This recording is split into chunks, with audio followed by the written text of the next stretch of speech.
काल सर्प योग अथवा काल सर्प दोष भारतीय ज्योतिष में सबसे अधिक प्रसिद्ध अशुभ योग माना जाना चाहिए, क्योंकि केवल ज्योतिष के विद्वान ही नहीं परंतु जनसाधारण भी जन्म कुंडली में काल सर्प की जानकारी दे देते हैं तथा काल सर्प का नाम सुनते ही लोग भी दोष निवारण का कोई न कोई उपाय जानने की इच्छा करने लग जाते हैं।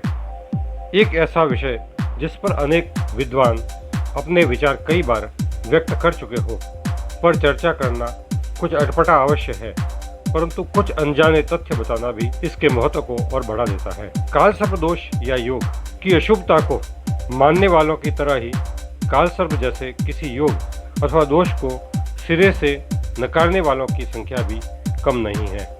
काल सर्प योग के बनने का मतलब है बाकी के सभी 7 ग्रह सूर्य से लेकर शनि तक राहु व केतु के बीच में आ जाना। वास्तव में भारतीय ज्योतिष में राहु व केतु के ग्रह के रूप में मान्यता होने के बावजूद दोनों कोई प्रत्यक्ष ग्रह नहीं है। वास्तव में इन्हें छाया ग्रह कहा जाता है।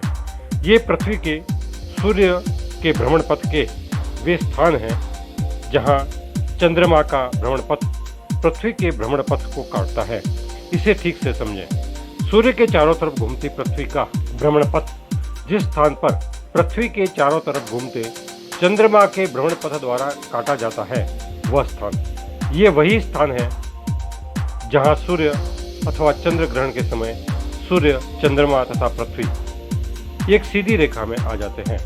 कभी चंद्रमा राहु के स्थान पर अर्थात राहु के साथ तथा कभी चंद्रमा केतु के स्थान पर अर्थात केतु के साथ तथा सूर्य ठीक सामने वाले बिंदु पर तथा पृथ्वी बीच में यह चंद्र ग्रहण या चंद्रमा पृथ्वी व सूर्य के बीच में यह सूर्य ग्रहण। यह दोनों बिंदु राहु एवं केतु, इसलिए छाया ग्रह पृथ्वी की छाया का स्थान अथवा चंद्रमा की छाया का स्थान। और जब सभी 7 ग्रह उन बिंदुओं के बीच हो अथवा दृश्यमान हो तो काल सर्पदोष या योग। निश्चित रूप से यह एक बड़ी खगोलीय घटना है, तो इसे चाहे उसे काल सर्प का नाम दिया जाए अथवा नहीं, और इस खगोलीय घटना का अन्य खगोलीय घटनाओं की तरह शुभ अथवा अशुभ प्रभाव भी होना ही चाहिए।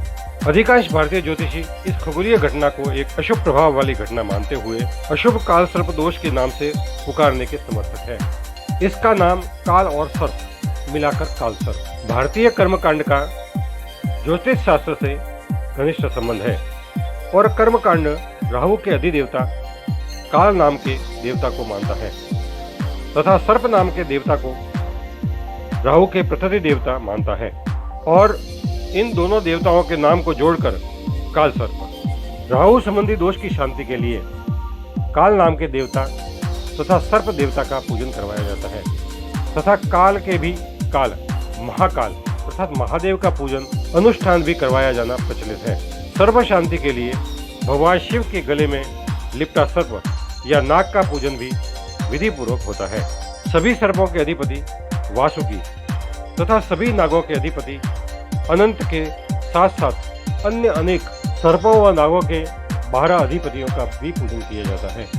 काल सर्प दोष का विरोध करने वाले ऐसा कहते हैं कि काल सर्प योग जैसा कोई योग होता ही नहीं, केवल आकृति योग होते हैं जैसे मालिका योग इत्यादि, परंतु अशुभ या छिद्र स्थानों से आरंभ होने वाले मालिका योग अशुभ फल वाले ही होते हैं और अन्य आकृति योग भी शुभ की तरह अशुभ प्रभाव वाले भी होते हैं तथा पाप कर्तृ योग अर्थात 2 पाप ग्रहों के बीच में किसी भाव या ग्रह के अशुभ प्रभाव की तरह यह अवश्य है कि शुभ योगों की संख्या अधिक हो तो शुभ फल तथा अशुभ योगों की संख्या अधिक हो तो अशुभ फल। परंतु अन्य अनेक राजयोगों के साथ अशुभ काल सर्प योग भौतिक सुख व संपन्नता तो दे देता है, परंतु शांतिपूर्ण जीवन में बाधा का कारण बनकर कभी कभी असहनीय कष्ट का कारण भी बनते देखा गया है।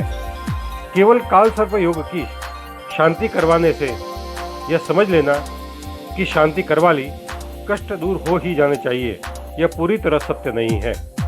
जन्म कुंडली में अशुभ योग पिछले जन्म के कर्मों का फल है। इस जन्म के शुभ कर्म पिछले जन्म के अशुभ प्रभाव को कम अवश्य करते हैं, परंतु यदि जन्म कुंडली में अनेक प्रकार के अशुभ योग है तो पिछले जन्मों के पापों का प्रायश्चित तो करना ही होगा। बार बार देव दर्शन, पूजन व अनुष्ठान तथा दान आदि से अपने संचित कर्मों को शुभ फलदायी बनाना ही उपाय है। कष्ट संकेत देते हैं, अपने आचरण को सुधारें।